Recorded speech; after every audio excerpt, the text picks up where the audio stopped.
The Art of War by Sun Tzu. Recording by Moira Fogarty. Part 1. Laying Plans. Sun Tzu said, "The art of war is of vital importance to the state. It is a matter of life and death, a road either to safety or to ruin. Hence it is a subject of inquiry which can on no account be neglected. The art of war, then, is governed by 5 constant factors, to be taken into account in one's deliberations, when seeking to determine the conditions obtaining in the field. These are 1. The moral law, 2. Heaven, 3. Earth, 4. The commander, 5. Method and discipline. The moral law causes the people to be in complete accord with their ruler, so that they will follow him regardless of their lives, undismayed by any danger.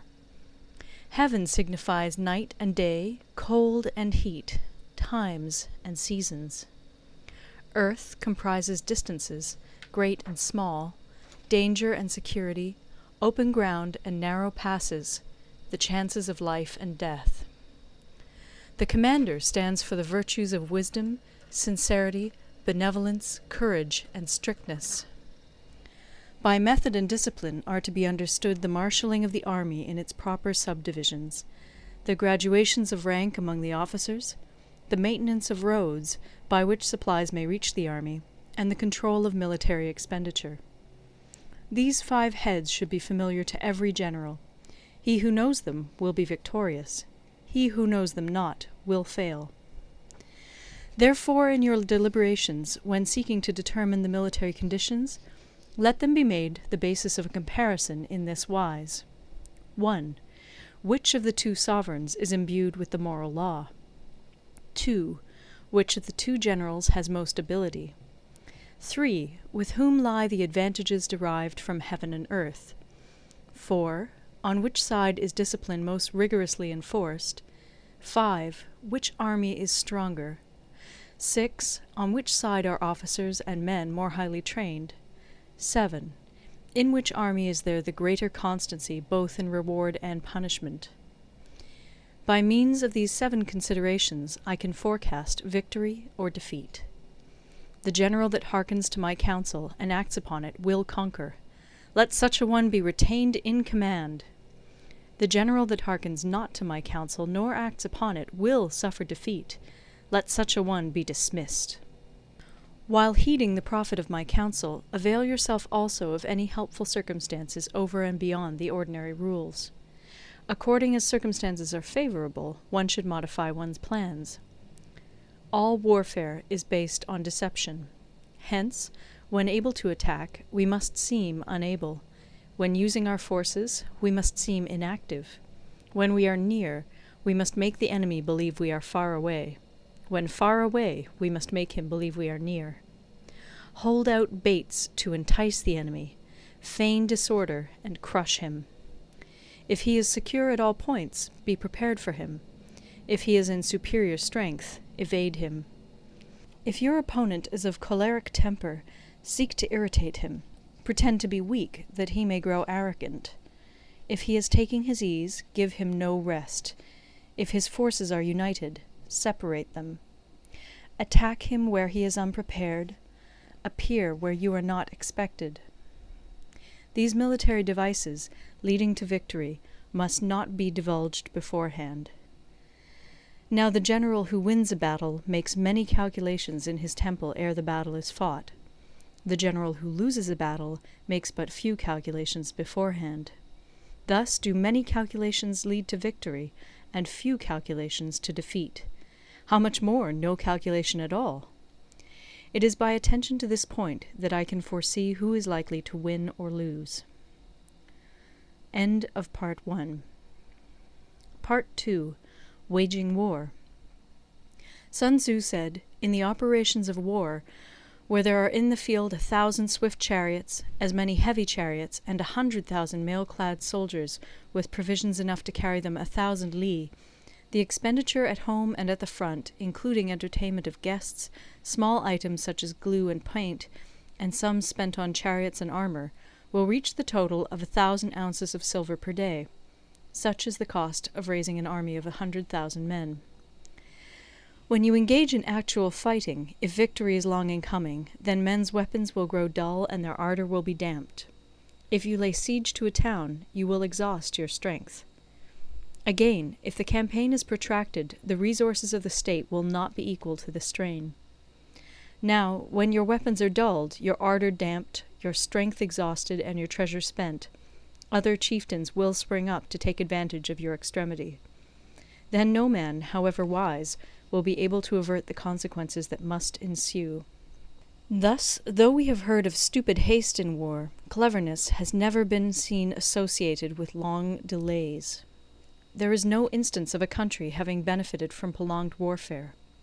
It is only one who is thoroughly acquainted with the evils of war that can thoroughly understand the profitable way of carrying it on. The skilful soldier does not raise a second levy. Neither are his supply wagons loaded more than twice. Bring war material with you from home, but forage on the enemy. Thus the army will have food enough for its needs. Poverty of the state exchequer causes an army to be maintained by contributions from a distance. Contributing to maintain an army at a distance causes the people to be impoverished.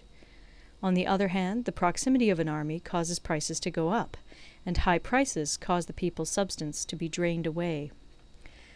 When their substance is drained away, the peasantry will be afflicted by heavy exactions. With this loss of substance and exhaustion of strength, the homes of the people will be stripped bare, and 3/10 of their income will be dissipated, while government expenses for broken chariots, worn-out horses, breastplates and helmets, bows and arrows, spears and shields, protective mantles, draught oxen, and heavy wagons will amount to 4/10 of its total revenue. Hence, a wise general makes a point of foraging on the enemy.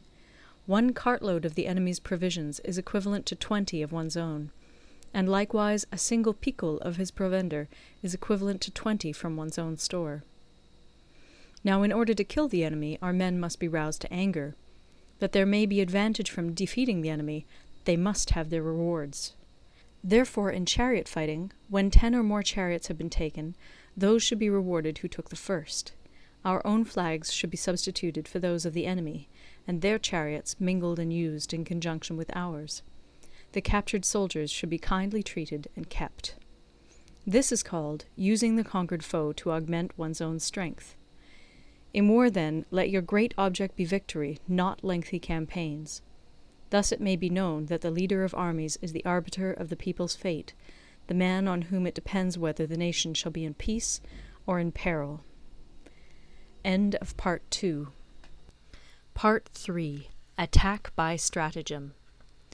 Sun Tzu said, "In the practical art of war, the best thing of all is to take the enemy's country whole and intact. To shatter and destroy it is not so good. So, too, it is better to recapture an army entire than to destroy it, to capture a regiment, a detachment, or a company entire than to destroy them. Hence, to fight and conquer in all your battles is not supreme excellence.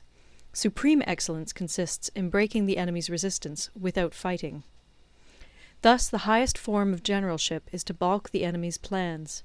The next best is to prevent the junction of the enemy's forces. The next in order is to attack the enemy's army in the field. And the worst policy of all is to besiege walled cities. The rule is not to besiege walled cities if it can possibly be avoided. The preparation of mantlets, movable shelters, and various implements of war will take up 3 whole months, and the piling up of mounds against the walls will take 3 months more. The general, unable to control his irritation, will launch his men to the assault like swarming ants, with the result that 1/3 of his men are slain, while the town still remains untaken. Such are the disastrous effects of a siege. Therefore the skilful leader subdues the enemy's troops without any fighting. He captures their cities without laying siege to them. He overthrows their kingdom without lengthy operations in the field. With his forces intact, he will dispute the mastery of the empire, and thus, without losing a man, his triumph will be complete.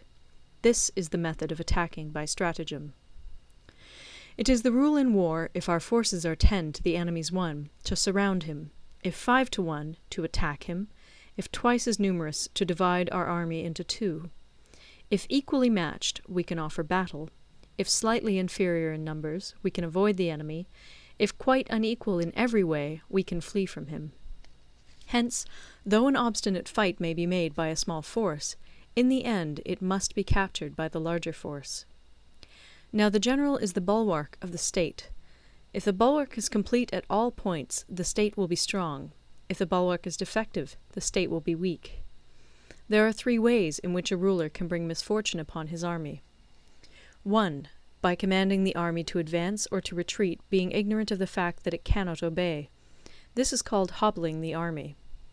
2. By attempting to govern an army in the same way as he administers a kingdom, being ignorant of the conditions which obtain in an army. This causes restlessness in the soldiers' minds. 3. By employing the officers of his army without discrimination through ignorance of the military principle of adaptation to circumstances. This shakes the confidence of the soldiers. But when the army is restless and distrustful, trouble is sure to come from the other feudal princes. This is simply bringing anarchy into the army, and flinging victory away. Thus we may know that there are 5 essentials for victory. 1. He will win who knows when to fight and when not to fight. 2. He will win who knows how to handle both superior and inferior forces.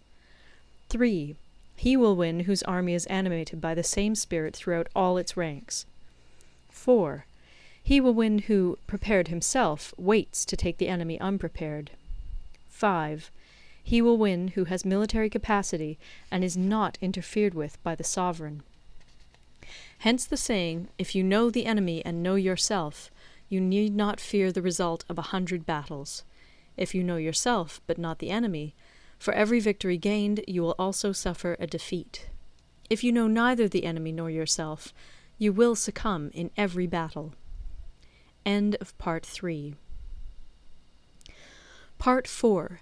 Tactical Dispositions. Sun Tzu said, "The good fighters of old first put themselves beyond the possibility of defeat, and then waited for an opportunity of defeating the enemy. To secure ourselves against defeat lies in our own hands, but the opportunity of defeating the enemy is provided by the enemy himself. Thus the good fighter is able to secure himself against defeat, but cannot make certain of defeating the enemy. Hence the saying, one may know how to conquer without being able to do it." Security against defeat implies defensive tactics. Ability to defeat the enemy means taking the offensive. Standing on the defensive indicates insufficient strength. Attacking, a superabundance of strength. The general who is skilled in defense hides in the most secret recesses of the earth. He who is skilled in attack flashes forth from the topmost heights of heaven. Thus, on the one hand, we have ability to protect ourselves, on the other, a victory that is complete. To see victory only when it is within the ken of the common herd is not the acme of excellence. Neither is it the acme of excellence if you fight and conquer, and the whole empire says, "Well done!" To lift an autumn hair is no sign of great strength. To see the sun and moon is no sign of sharp sight. To hear the noise of thunder is no sign of a quick ear. What the ancients called a clever fighter is one who not only wins, but excels in winning with ease. Hence his victories bring him neither reputation for wisdom nor credit for courage. He wins his battles by making no mistakes. Making no mistakes is what establishes the certainty of victory, for it means conquering an enemy that is already defeated.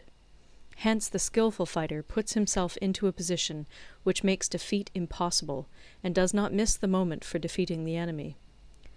Thus it is that in war the victorious strategist only seeks battle after the victory has been won, whereas he who is destined to defeat first fights and afterwards looks for victory. The consummate leader cultivates the moral law and strictly adheres to method and discipline. Thus it is in his power to control success. In respect of military method we have, firstly, measurement, secondly, estimation of quantity, thirdly, calculation, fourthly, balancing of chances, fifthly, victory. Measurement owes its existence to earth, estimation of quantity to measurement, calculation to estimation of quantity, balancing of chances to calculation, and victory to balancing of chances. A victorious army opposed to a routed one is as a pound's weight placed in the scale against a single grain. The onrush of a conquering force is like the bursting of pent-up waters into a chasm 1,000 fathoms deep. End of Part 4. Part 5. Energy. Sun Tzu said, "The control of a large force is the same principle as the control of a few men. It is merely a question of dividing up their numbers." Fighting with a large army under your command is nowise different from fighting with a small one. It is merely a question of instituting signs and signals. To ensure that your whole host may withstand the brunt of the enemy's attack and remain unshaken, this is effected by maneuvers direct and indirect. That the impact of your army may be like a grindstone dashed against an egg, this is effected by the science of weak points and strong. In all fighting, the direct method may be used for joining battle, but indirect methods will be needed in order to secure victory. Indirect tactics, efficiently applied, are inexhaustible as heaven and earth, unending as the flow of rivers and streams. Like the sun and moon, they end but to begin anew. Like the 4 seasons, they pass away to return once more. There are not more than 5 musical notes, yet the combinations of these 5 give rise to more melodies than can ever be heard. There are not more than 5 primary colors, blue, yellow, red, white, and black, yet in combination they produce more hues than can ever be seen. There are not more than 5 cardinal tastes, sour, acrid, salt, sweet, bitter, yet combinations of them yield more flavors than can ever be tasted. In battle there are not more than 2 methods of attack, the direct and the indirect, yet these 2 in combination give rise to an endless series of maneuvers. The direct and the indirect lead on to each other in turn. It is like moving in a circle, you never come to an end. Who can exhaust the possibilities of their combination? The onset of troops is like the rush of a torrent which will even roll stones along in its course. The quality of decision is like the well-timed swoop of a falcon, which enables it to strike and destroy its victim. Therefore, the good fighter will be terrible in his onset and prompt in his decision. Energy may be likened to the bending of a crossbow, decision to the releasing of a trigger. Amid the turmoil and tumult of battle, there may be seeming disorder, and yet no real disorder at all.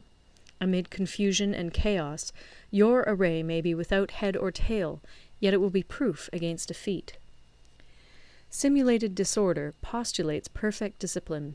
Simulated fear postulates courage. Simulated weakness postulates strength. Hiding order beneath the cloak of disorder is simply a question of subdivision. Concealing courage under their show of timidity presupposes a fund of latent energy. Masking strength with weakness is to be effected by tactical dispositions. Thus, one who is skillful at keeping the enemy on the move maintains deceitful appearances, according to which the enemy will act. He sacrifices something that the enemy may snatch at it. By holding out baits, he keeps him on the march. Then, with a body of picked men, he lies in wait for him. The clever combatant looks to the effect of combined energy, and does not require too much from individuals. Hence his ability to pick out the right men and utilize combined energy. When he utilizes combined energy, his fighting men become as it were like unto rolling logs or stones, for it is the nature of a log or stone to remain motionless on level ground, and to move when on a slope. If four-cornered, to come to a standstill, but if round-shaped, to go rolling down. Thus the energy developed by good fighting men is as the momentum of a round stone rolled down a mountain thousands of feet in height. So much on the subject of energy. End of Part 5. Part 6. Weak Points and Strong. Sun Tzu said, "Whoever is first in the field and awaits the coming of the enemy will be fresh for the fight. Whoever is second in the field and has to hasten to battle will arrive exhausted." Therefore, the clever combatant imposes his will on the enemy, but does not allow the enemy's will to be imposed on him. By holding out advantages to him, he can cause the enemy to approach of his own accord, or, by inflicting damage, he can make it impossible for the enemy to draw near. If the enemy is taking his ease, he can harass him. If well supplied with food, he can starve him out. If quietly encamped, he can force him to move. Appear at points which the enemy must hasten to defend. March swiftly to places where you are not expected. An army may march great distances without distress, if it marches through country where the enemy is not. You can be sure of succeeding in your attacks if you only attack places which are undefended. You can ensure the safety of your defense if you only hold positions that cannot be attacked. Hence that general is skillful in attack whose opponent does not know what to defend, and he is skillful in defense whose opponent does not know what to attack. O divine art of subtlety and secrecy! Through you we learn to be invisible, through you inaudible, and hence we can hold the enemy's fate in our hands. You may advance and be absolutely irresistible if you make for the enemy's weak points. You may retire and be safe from pursuit if your movements are more rapid than those of the enemy. If we wish to fight, the enemy can be forced to an engagement even though he be sheltered behind a high rampart and a deep ditch. All we need do is attack some other place that he will be obliged to relieve. If we do not wish to fight, we can prevent the enemy from engaging us even though the lines of our encampment be merely traced out on the ground. All we need do is throw something odd and unaccountable in his way. By discovering the enemy's dispositions and remaining invisible ourselves, we can keep our forces concentrated while the enemy's must be divided. We can form a single united body while the enemy must split up into fractions. Hence there will be a whole pitted against separate parts of a whole, which means that we shall be many to the enemy's few. And if we are able thus to attack an inferior force with a superior one, our opponents will be in dire straits. The spot where we intend to fight must not be made known, for then the enemy will have to prepare against a possible attack at several different points. And his forces being thus distributed in many directions, the numbers we shall have to face at any given point will be proportionately few. For should the enemy strengthen his van, he will weaken his rear. Should he strengthen his rear, he will weaken his van. Should he strengthen his left, he will weaken his right. Should he strengthen his right, he will weaken his left. If he sends reinforcements everywhere, he will everywhere be weak.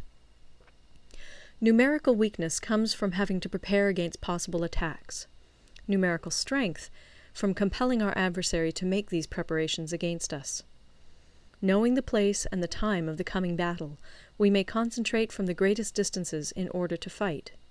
But if neither time nor place be known, then the left wing will be impotent to succour the right equally impotent to succour the left, the van unable to relieve the rear, or the rear to support the van. How much more so if the furthest proportions of the army are anything under 100 li apart, and even the nearest are separated by several li?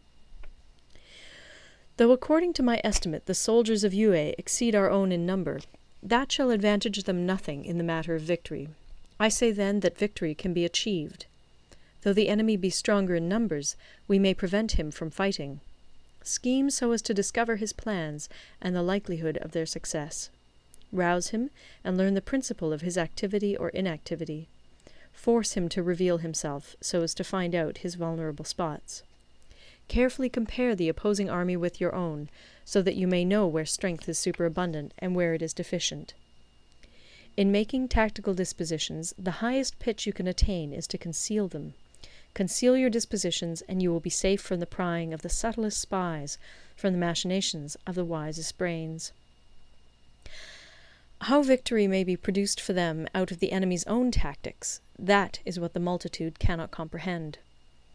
All men can see the tactics whereby I conquer, but what none can see is the strategy out of which victory is evolved. Do not repeat the tactics which have gained you one victory, but let your methods be regulated by the infinite variety of circumstances.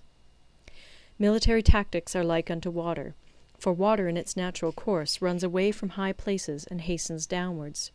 So in war, the way is to avoid what is strong and to strike at what is weak. Water shapes its course according to the nature of the ground over which it flows. The soldier works out his victory in relation to the foe whom he is facing. Therefore, just as water retains no constant shape, in warfare there are no constant conditions. He who can modify his tactics in relation to his opponent and thereby succeed in winning may be called a heaven-born captain. The 5 elements, water, fire, wood, metal, earth, are not always equally predominant. The 4 seasons make way for each other in turn. There are short days and long. The moon has its periods of waning and waxing. End of Part 6. Part 7. Maneuvering. Sun Tzu said, "In war, the general receives his commands from the sovereign. Having collected an army and concentrated his forces, he must blend and harmonize the different elements thereof before pitching his camp. After that comes tactical maneuvering, than which there is nothing more difficult. The difficulty of tactical maneuvering consists in turning the devious into the direct, and misfortune into gain. Thus, to take a long and circuitous route, after enticing the enemy out of the way, and those starting after him, to contrive to reach the goal before him, shows knowledge of the artifice of deviation. Maneuvering with an army is advantageous, with an undisciplined multitude most dangerous. If you set a fully equipped army in march in order to snatch an advantage, the chances are that you will be too late.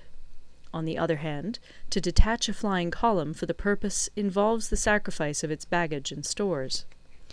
Thus, if you order your men to roll up their buff coats and make forced marches without halting day or night, covering double the usual distance at a stretch, doing 100 li in order to wrest an advantage, the leaders of all your 3 divisions will fall into the hands of the enemy.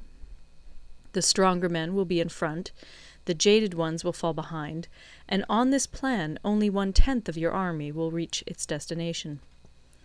If you march 50 li in order to outmaneuver the enemy, you will lose the leader of your first division, and only half your force will reach the goal. If you march 30 li with the same object, 2/3 of your army will arrive. We may take it then that an army without its baggage train is lost. Without provisions, it is lost. Without bases of supply, it is lost. We cannot enter into alliances until we are acquainted with the designs of our neighbours. We are not fit to lead an army on the march unless we are familiar with the face of the country, its mountains and forests, its pitfalls and precipices, its marshes and swamps.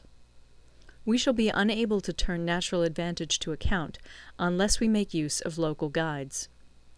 In war, practice dissimulation and you will succeed. Whether to concentrate or to divide your troops must be decided by circumstances. Let your rapidity be that of the wind, your compactness that of the forest. In raiding and plundering be like fire, in immovability like a mountain.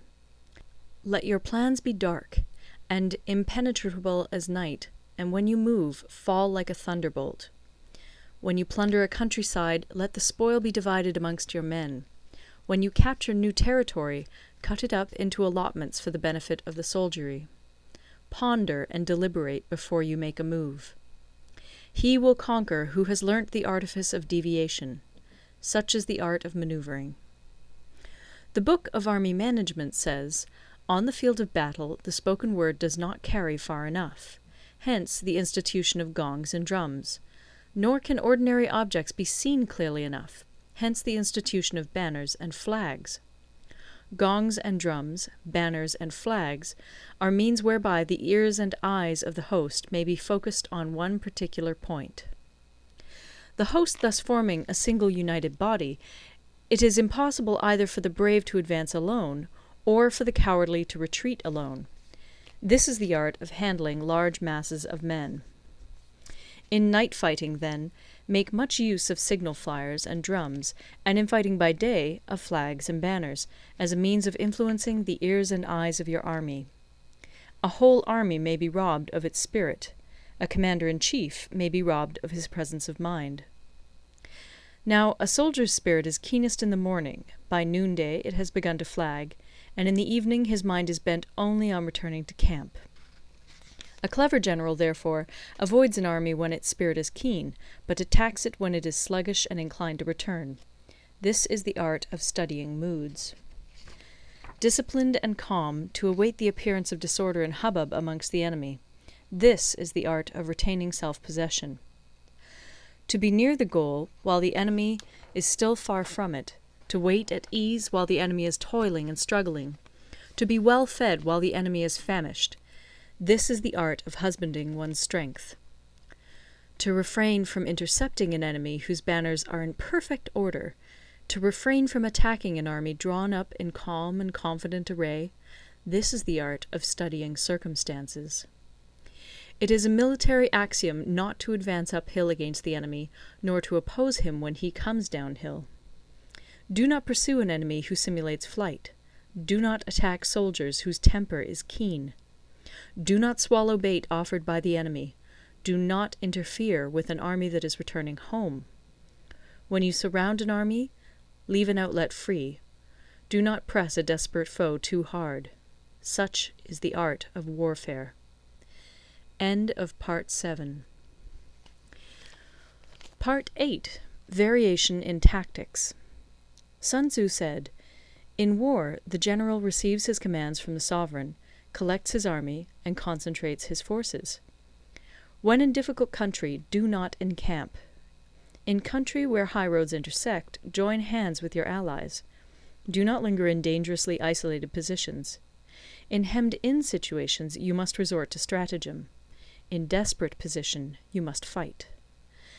There are roads which must not be followed, armies which must not be attacked, towns which must not be besieged, positions which must not be contested, commands of the sovereign which must not be obeyed." The general who thoroughly understands the advantages that accompany variation of tactics knows how to handle his troops. The general who does not understand these may be well acquainted with the configuration of the country, yet he will not be able to turn his knowledge to practical account. So, the student of war who is unversed in the art of war of varying his plans, even though he be acquainted with the 5 advantages, will fail to make the best use of his men. Hence, in the wise leader's plans, considerations of advantage and of disadvantage will be blended together. If our expectation of advantage be tempered in this way, we may succeed in accomplishing the essential part of our schemes. If, on the other hand, in the midst of difficulties we are always ready to seize an advantage, we may extricate ourselves from misfortune. Reduce the hostile chiefs by inflicting damage on them, and make trouble for them, and keep them constantly engaged. Hold out specious allurements, and make them rush to any given point. The art of war teaches us to rely not on the likelihood of the enemy's not coming, but on our own readiness to receive him, not on the chance of his not attacking, but rather on the fact that we have made our position unassailable. There are 5 dangerous faults which may affect a general. 1. Recklessness, which leads to destruction. 2. Cowardice, which leads to capture. 3. A hasty temper, which can be provoked by insults. 4. A delicacy of honour, which is sensitive to shame. 5. Over-solicitude for his men, which exposes him to worry and trouble. These are the 5 besetting sins of a general, ruinous to the conduct of war. When an army is overthrown and its leader slain, the cause will surely be found among these 5 dangerous faults. Let them be a subject of meditation. End of Part 8. Part 9. The Army on the March. Sun Tzu said, "We come now to the question of encamping the army, and observing signs of the enemy. Pass quickly over mountains, and keep in the neighbourhood of valleys. Camp in high places, facing the sun. Do not climb heights in order to fight." So much for mountain warfare. After crossing a river, you should get far away from it. When an invading force crosses a river in its onward march, do not advance to meet it in midstream. It will be best to let half the army get across, and then deliver your attack. If you are anxious to fight, you should not go to meet the invader near a river which he has to cross. Moor your craft higher up than the enemy, and facing the sun. Do not move upstream to meet the enemy. So much for river warfare. In crossing salt marshes, your sole concern should be to get over them quickly, without any delay. If forced to fight in a salt marsh, you should have water and grass near you, and get your back to a clump of trees. So much for operations in salt marshes. In dry, level country, take up an easily accessible position with rising ground to your right and on your rear, so that the danger may be in front and safety lie behind. So much for campaigning in flat country. These are the 4 useful branches of military knowledge which enabled the Yellow Emperor to vanquish 4 several sovereigns. All armies prefer high ground to low, and sunny places to dark. If you are careful of your men and camp on hard ground, the army will be free from disease of every kind, and this will spell victory. When you come to a hill or a bank, occupy the sunny side, with the slope on your right rear. Thus you will at once act for the benefit of your soldiers, and utilize the natural advantages of the ground. When, in consequence of heavy rains up country, a river which you wish to ford is swollen and flecked with foam, you must wait until it subsides. Country in which there are precipitous cliffs with torrents running between, deep natural hollows, confined places, tangled thickets, quagmires, and crevasses, should be left with all possible speed and not approached. While we keep away from such places, we should get the enemy to approach them. While we face them, we should let the enemy have them on his rear. If in the neighbourhood of your camp there should be any hilly country, ponds surrounded by aquatic grass, hollow basins filled with reeds, or woods with thick undergrowth, they must be carefully routed out and searched, for these are places where men in ambush or insidious spies are likely to be lurking. When the enemy is close at hand and remains quiet, he is relying on the natural strength of his position. When he keeps aloof and tries to provoke a battle, he is anxious for the other side to advance. If his place of encampment is easy of access, he is tendering a bait. Movement amongst the trees of a forest shows that the enemy is advancing. The appearance of a number of screens in the midst of thick grass means that the enemy wants to make us suspicious. The rising of birds in their flight is the sign of an ambuscade. Startled beasts indicate that a sudden attack is coming. When there is dust rising in a high column, it is the sign of chariots advancing. When the dust is low, but spread over a wide area, it betokens the approach of infantry. When it branches out in different directions, it shows that parties have been sent to collect firewood. A few clouds of dust, moving to and fro, signify that the army is encamping. Humble words and increased preparations are signs that the enemy is about to advance. Violent language and driving forward as if to the attack are signs that he will retreat. When the light chariots come out first and take up a position on the wings, it is a sign that the enemy is forming for battle. Peace proposals unaccompanied by a sworn covenant indicate a plot. When there is much running about, and the soldiers fall into rank, it means that the critical moment has come. When some are seen advancing and some retreating, it is a lure. When the soldiers stand leaning on their spears, they are faint from want of food. If those who are sent to draw water begin by drinking themselves, the army is suffering from thirst. If the enemy sees an advantage to be gained and makes no effort to secure it, the soldiers are exhausted. If birds gather on any spot, it is unoccupied. Clamour by night betokens nervousness. If there is a disturbance in the camp, the general's authority is weak. If the banners and flags are shifted about, sedition is afoot. If the officers are angry, it means that the men are weary. When an army feeds its horses with grain and kills its cattle for food, and when the men do not hang their cooking pots over the campfires, showing that they will not return to their tents, you may know that they are determined to fight to the death. The sight of men whispering together in small knots, or speaking in subdued tones, points to disaffection amongst the rank and file. Too frequent rewards signify that the enemy is at the end of his resources. Too many punishments betray a condition of dire distress. To begin by bluster, but afterwards to take fright at the enemy's numbers, shows a supreme lack of intelligence. When envoys are sent with compliments in their mouths, it is a sign that the enemy wishes for a truce. If the enemy's troops march up angrily and remain facing ours for a long time without either joining battle or taking themselves off again, the situation is one that demands great vigilance and circumspection. If our troops are no more in number than the enemy, that is amply sufficient. It only means that no direct attack can be made. What we can do is simply to concentrate all our available strength, keep a close watch on the enemy, and obtain reinforcements. He who exercises no forethought, but makes light of his opponents, is sure to be captured by them. If soldiers are punished before they have grown attached to you, they will not prove submissive. And, unless submissive, they will be practically useless. If, when the soldiers have become attached to you, punishments are not enforced, they will still be useless. Therefore, soldiers must be treated in the first instance with humanity, but kept under control by means of iron discipline. This is a certain road to victory. If in training soldiers commands are habitually enforced, the army will be well disciplined. If not, its discipline will be bad. If a general shows confidence in his men, but always insists on his orders being obeyed, the gain will be mutual.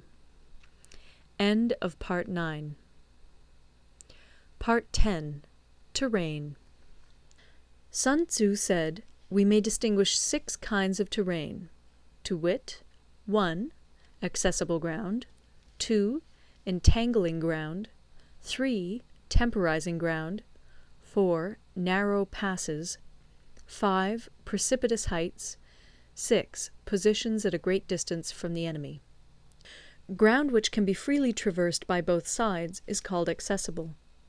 With regard to ground of this nature, be before the enemy in occupying the raised and sunny spots, and carefully guard your line of supplies. Then you will be able to fight with advantage. Ground which can be abandoned but is hard to reoccupy is called entangling. From a position of this sort, if the enemy is unprepared, you may sally forth and defeat him. But if the enemy is prepared for your coming, and you fail to defeat him, then, return being impossible, disaster will ensue. When the position is such that neither side will gain by making the first move, it is called temporizing ground. In a position of this sort, even though the enemy should offer us an attractive bait, it will be advisable not to stir forth, but rather to retreat, thus enticing the enemy in his turn. Then, when part of his army has come out, we may deliver our attack with advantage. With regard to narrow passes, if you can occupy them first, let them be strongly garrisoned and await the advent of the enemy. Should the army forestall you in occupying a pass, do not go after him if the pass is fully garrisoned, but only if it is weakly garrisoned. With regard to precipitous heights, if you are beforehand with your adversary, you should occupy the raised and sunny spots, and there wait for him to come up. If the enemy has occupied them before you, do not follow him, but retreat, and try to entice him away. If you are situated at a great distance from the enemy, and the strength of the two armies is equal, it is not easy to provoke a battle, and fighting will be to your disadvantage. These 6 are the principles connected with earth. The general who's attained a responsible post must be careful to study them. Now, an army is exposed to 6 several calamities, not arising from natural causes, but from faults for which the general is responsible. These are 1. Flight, 2. Insubordination, 3. Collapse, 4. Ruin, 5. Disorganization, 6. Rout. Other conditions being equal, if one force is hurled against another 10 times its size, the result will be the flight of the former. When the common soldiers are too strong and their officers too weak, the result is insubordination. When the officers are too strong and the common soldiers too weak, the result is collapse. When the higher officers are angry and insubordinate, and on meeting the enemy give battle on their own account from a feeling of resentment, before the commander-in-chief can tell whether or not he is in a position to fight, the result is ruin. When the general is weak and without authority, when his orders are not clear and distinct, when there are no fixed duties assigned to officers and men, and the ranks are formed in a slovenly, haphazard manner, the result is utter disorganization. When a general, unable to estimate the enemy's strength, allows an inferior force to engage a larger one, or hurls a weak detachment against a powerful one, and neglects to place picked soldiers in the front rank, the result must be rout. These are 6 ways of courting defeat, which must be carefully noted by the general who has attained a responsible post.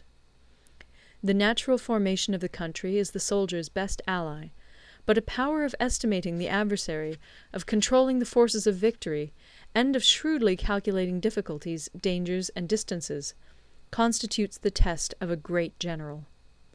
He who knows these things, and in fighting puts his knowledge into practice, will win his battles. He who knows them not, nor practices them, will surely be defeated. If fighting is sure to result in victory, then you must fight, even though the ruler forbid it. If fighting will not result in victory, then you must not fight, even at the ruler's bidding. The general who advances without coveting fame, and retreats without fearing disgrace, whose only thought is to protect his country and do good service for his sovereign, is the jewel of the kingdom. Regard your soldiers as your children, and they will follow you into the deepest valleys. Look upon them as your own beloved sons, and they will stand by you even unto death. If, however, you are indulgent, but unable to make your authority felt, kind-hearted, but unable to enforce your commands, and incapable, moreover, of quelling disorder, then your soldiers must be likened to spoilt children. They are useless for any practical purpose. If we know that our own men are in a condition to attack, but are unaware that the enemy is not open to attack, we have gone only half-way towards victory. If we know that the enemy is open to attack, but are unaware that our own men are not in a condition to attack, we have gone only half-way towards victory.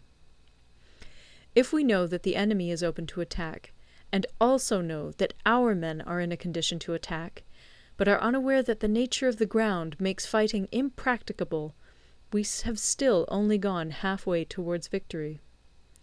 Hence the experienced soldier, once in motion, is never bewildered. Once he has broken camp, he is never at a loss. Hence the saying, "If you know the enemy and know yourself, your victory will not stand in doubt. If you know heaven and know earth, you may make your victory complete." End of Part 10. Part 11. The 9 Situations. Sun Tzu said, "The art of war recognizes 9 varieties of ground. 1. Dispersive ground. 2. Facile ground. 3. Contentious ground. 4. Open ground. 5. Ground of intersecting highways. 6. Serious ground. 7. Difficult ground. 8. Hemmed-in ground. 9. Desperate ground. When a chieftain is fighting in his own territory, it is dispersive ground. When he has penetrated into hostile territory, but to no great distance, it is facile ground. Ground the possession of which imports great advantage to either side is contentious ground. Ground on which each side has liberty of movement is open ground. Ground which forms the key to 3 contiguous states, so that he who occupies it first has most of the empire at his command, is a ground of intersecting highways. When an army has penetrated into the heart of a hostile country, leaving a number of fortified cities in its rear, it is serious ground. Mountain forests, rugged steeps, marshes, and fens, all country that is hard to traverse, this is difficult ground. Ground which is reached through narrow gorges, and from which we can only retire by tortuous paths, so that a small number of the enemy would suffice to crush a large body of our men, this is hemmed-in ground. Ground on which we can only be saved from destruction by fighting without delay is desperate ground. On dispersive ground, therefore, fight not. On facile ground, halt not. On contentious ground, attack not. On open ground, do not try to block the enemy's way. On the ground of intersecting highways, join hands with your allies. On serious ground, gather in plunder. In difficult ground, keep steadily on the march. On hemmed-in ground, resort to stratagem. On desperate ground, fight. Those who were called skillful leaders of old knew how to drive a wedge between the enemy's front and rear, to prevent cooperation between his large and small divisions, to hinder the good troops from rescuing the bad, the officers from rallying their men. When the enemy's men were united, they managed to keep them in disorder. When it was to their advantage, they made a forward move. When otherwise, they stopped still. If asked how to cope with a great host of the enemy in orderly array, and on the point of marching to the attack, I should say, begin by seizing something which your opponent holds dear. Then he will be amenable to your will. Rapidity is the essence of war. Take advantage of the enemy's unreadiness. Make your way by unexpected routes, and attack unguarded spots. The following are the principles to be observed by an invading force. The further you penetrate into a country, the greater will be the solidarity of your troops, and thus the defenders will not prevail against you. Make forays in fertile country in order to supply your army with food. Carefully study the well-being of your men, and do not overtax them. Concentrate your energy and hoard your strength. Keep your army continually on the move, and devise unfathomable plans. Throw your soldiers into positions whence there is no escape, and they will prefer death to flight. If they will face death, there is nothing they may not achieve. Officers and men alike will put forth their uttermost strength. Soldiers, when in desperate straits, lose the sense of fear. If there is no place of refuge, they will stand firm. If they are in hostile country, they will show a stubborn front. If there is no help for it, they will fight hard. Thus, without waiting to be marshalled, the soldiers will be constantly on the qui-vive. Without waiting to be asked, they will do your will. Without restrictions, they will be faithful. Without giving orders, they can be trusted. Prohibit the taking of omens, and do away with superstitious doubts. Then, until death itself comes, no calamity need be feared. If our soldiers are not overburdened with money, it is not because they have a distaste for riches. If their lives are not unduly long, it is not because they are disinclined to longevity. On the day they are ordered out to battle, your soldiers may weep, those sitting up bedewing their garments, and those lying down, letting the tears run down their cheeks. But let them once be brought to bay, and they will display the courage of a Chu or a Kui. The skillful tactician may be likened to the Shuai-jan. Now, the Shuai-jan is a snake that is found in the Ch'ung Mountains. Strike at its head, and you will be attacked by its tail. Strike at its tail, and you will be attacked by its head. Strike at the middle, and you will be attacked by head and tail both. Asked if an army can be made to imitate the Shuai-jan, I should answer yes. For the men of Wu and the men of Yue are enemies. Yet if they are crossing a river in the same boat and are caught by a storm, they will come to each other's assistance, just as the left hand helps the right. Hence, it is not enough to put one's trust in the tethering of horses and the burying of chariot wheels in the ground. The principle on which to manage an army is to set up one standard of courage, which all must reach. How to make the best of both strong and weak, that is a question involving the proper use of ground. Thus, the skilful general conducts his army just as though he were leading a single man, willy-nilly, by the hand. It is the business of a general to be quiet, and thus ensure secrecy, upright and just, and thus maintain order. He must be able to mystify his officers and men by false reports and appearances, and thus keep them in total ignorance. By altering his arrangements and changing his plans, he keeps the enemy without definite knowledge. By shifting his camp and taking circuitous routes, he prevents the enemy from anticipating his purpose.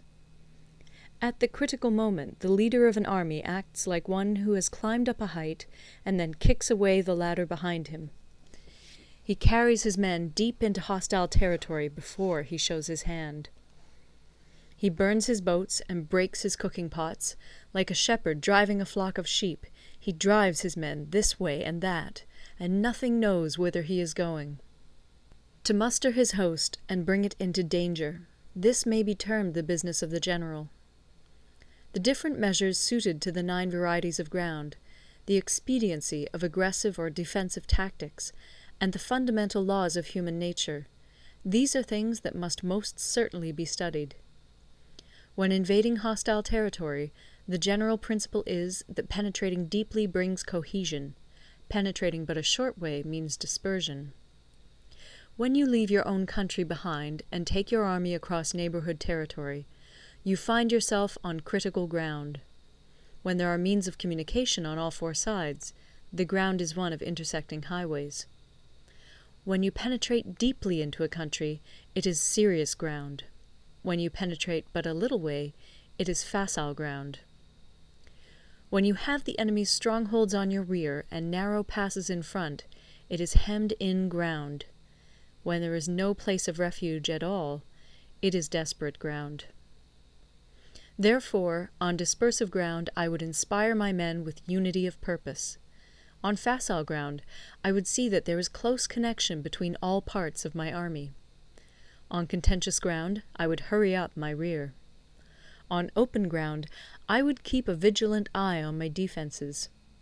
On ground of intersecting highways, I would consolidate my alliances. On serious ground, I would try to ensure a continuous stream of supplies. On difficult ground, I would keep pushing on along the road. On hemmed-in ground, I would block any way of retreat. On desperate ground, I would proclaim to my soldiers the hopelessness of saving their lives. For it is the soldier's disposition to offer an obstinate resistance when surrounded, to fight hard when he cannot help himself, and to obey promptly when he has fallen into danger. We cannot enter into alliance with neighbouring princes until we are acquainted with their designs. We are not fit to lead an army on the march unless we are familiar with the face of the country, its mountains and forests, its pitfalls and precipices, its marshes and swamps. We shall be unable to turn natural advantages to account unless we make use of local guides. To be ignored of any one of the following 4 or 5 principles does not befit a warlike prince. When a warlike prince attacks a powerful state, his generalship shows itself in preventing the concentration of the enemy's forces. He overawes his opponents, and their allies are prevented from joining against him. Hence he does not strive to ally himself with all and sundry, nor does he foster the power of other states. He carries out his own secret designs, keeping his antagonists in awe. Thus he is able to capture their cities and overthrow their kingdoms.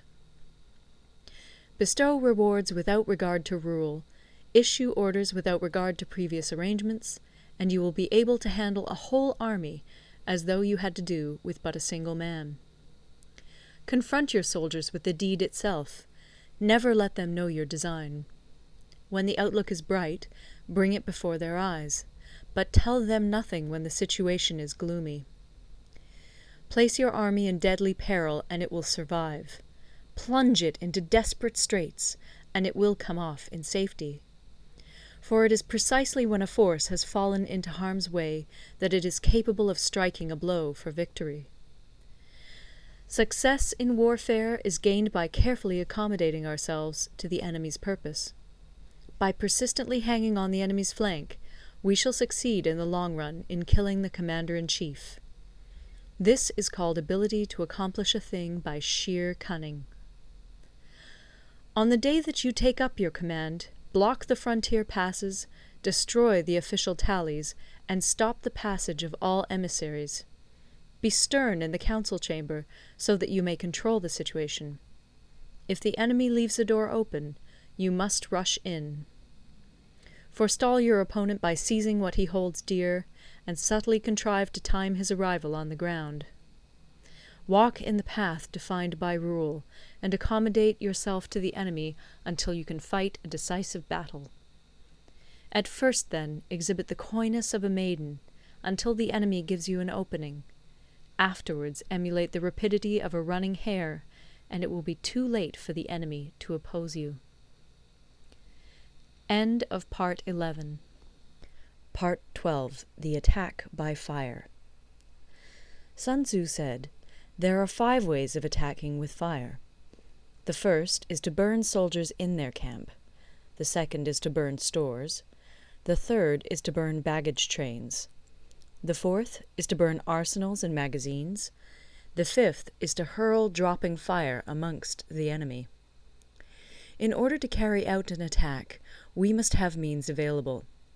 The material for raising fire should always be kept in readiness. There is a proper season for making attacks with fire, and special days for starting a conflagration. The proper season is when the weather is very dry. The special days are those when the moon is in the constellations of the Sieve, the Wall, the Wing, or the Crossbar, for these 4 are all days of rising wind.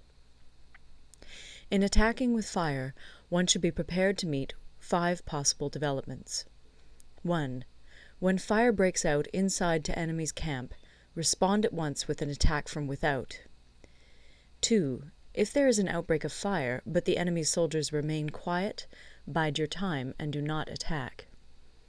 3. When the force of the flames has reached its height, follow it up with an attack, if that is practicable. If not, stay where you are. 4. If it is possible to make an assault with fire from without, do not wait for it to break out within, but deliver your attack at a favorable moment.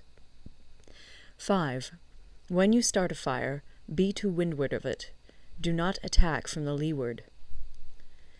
A wind that rises in the daytime lasts long, but a night breeze soon falls. In every army, the 5 developments connected with fire must be known, the movements of the stars calculated, and a watch kept for the proper days. Hence, those who use fire as an aid to the attack show intelligence. Those who use water as an aid to the attack gain an accession of strength. By means of water, an enemy may be intercepted, but not robbed of all his belongings. Unhappy is the fate of one who tries to win his battles and succeed in his attacks without cultivating the spirit of enterprise, for the result is a waste of time and general stagnation. Hence the saying, "The enlightened ruler lays his plans well ahead. The good general cultivates his resources." Move not unless you see an advantage. Use not your troops unless there is something to be gained. Fight not unless the position is critical. No ruler should put troops into the field merely to gratify his own spleen. No general should fight a battle simply out of pique. If it is to your advantage, make a forward move. If not, stay where you are. Anger may in time change to gladness. Vexation may be succeeded by content. But a kingdom that has once been destroyed can never come again into being, nor can the dead ever be brought back to life. Hence the enlightened ruler is heedful, and the good general full of caution. This is the way to keep a country at peace and an army intact. End of Part 12. Part 13. The Use of Spies. Sun Tzu said, "Raising a host of 100,000 men and marching them great distances entails heavy loss on the people and a drain on the resources of the state. The daily expenditure will amount to 1,000 ounces of silver. There will be commotion at home and abroad, and men will drop down exhausted on the highways. As many as 700,000 families will be impeded in their labor. Hostile armies may feast each other for years, striving for the victory which is decided in a single day.